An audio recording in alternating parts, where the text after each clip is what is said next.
Section 2. The Promise of IoT. We've all seen the IoT hype. There have been various predictions of the number of IoT devices connected to the internet by 2020. These figures range from 30 to 50 billion and up regarding the number of devices connected, and 40 zettabytes of data shared and more. From an incredible 200 plus billion available sensor-enabled objects by 2020. To make sense of this hype, McKinsey noted, the timing and magnitude of the IoT's growth may depend on how quickly industry players can address several obstacles, including inadequate security protections. Note that that's first. And they go on to describe limited customer demand, marketplace fragmentation, and a lack of standards and technology barriers. Regardless of the exact figure of devices and data, IoT is game-changing.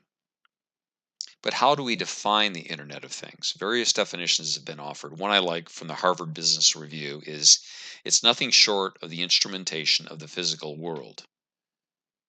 The physical device in the world and its interconnection to the Internet. Expansion of IoT is enabled by increasingly low-cost computers. Moore's Law, as you remember, the doubling of computing power roughly every 18 months, is now being applied to more powerful processors which support more powerful sensors. Things can be constrained by a number of parameters, including physical size and cost, and power consumption. So one has to consider these trade-offs in IoT architecture, but regardless of constraints, IoT devices are becoming more powerful. We may ask, what information do we seek to know about the Internet of Things to make our lives easier and better? Organizations will want to know the status of a device so they can measure progress and so forth. They want to know, is the device operating within a safe threshold? Is it active in transmitting information? Does it make us money? Advanced analytics from IoT will allow us to answer such questions. And whether they express it or not, it's becoming clearer that customers will expect a number of things from IoT.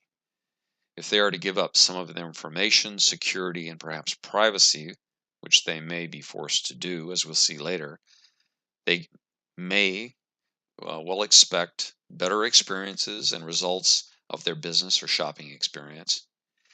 IoT may be able to provide a clearer picture into the customer journey, and sensors can give companies mountains of customer-generated data points that could clarify the discrepancy between what customers say they will do and what they will do. IoT can offer focus groups simultaneously around the world, essentially distilled marketing insight. And it can perhaps offer support for customer inquiries much more quickly and satisfactorily, in fact, near real time. Companies may have near instant market feedback. Offerings can be made through deep analytics. IoT can help marketers reach perhaps the holy grail of customer satisfaction as they deliver customized information and services to the right person and at the right time. Machine learning can also perhaps enhance predictive capabilities to meet and exceed customer expectations. This means doing business with greater accuracy and speed.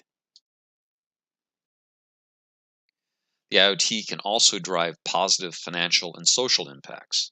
Potentially positive financial impacts of IoT include, according to Cisco, the IoT's potential to grow global corporate profits by 21% by 2022. This is from Wim Empfink, EVP of Industry Solutions at Cisco. New business models can be driven by IoT, and a wide variety of companies can figure out ways to profit from additional information and services. Where RFID once revolutionized supply chain tracking, IoT will allow for even more business transparency.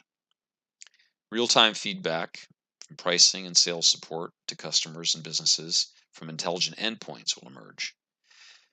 There are also potentially positive social impacts brought about by IoT.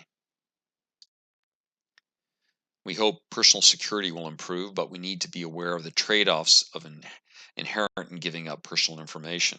As we age, IoT may come in handy, as our homes can be adapted to increase information flow about our well-being.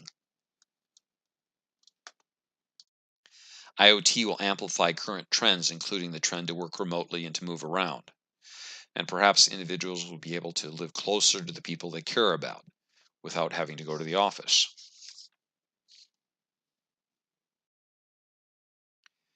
While many benefits are possible from IoT, let's not forget there's a risk reward trade off with IoT. Essentially, to achieve these benefits, companies may and must push server capabilities to the edge, the network edge, in order to cover their costs, make profits, reach their ROI hurdle, and this will allow them to take advantage of market disruption opportunities. This all means increased security risk. In the next section, we'll talk about those risks in particular.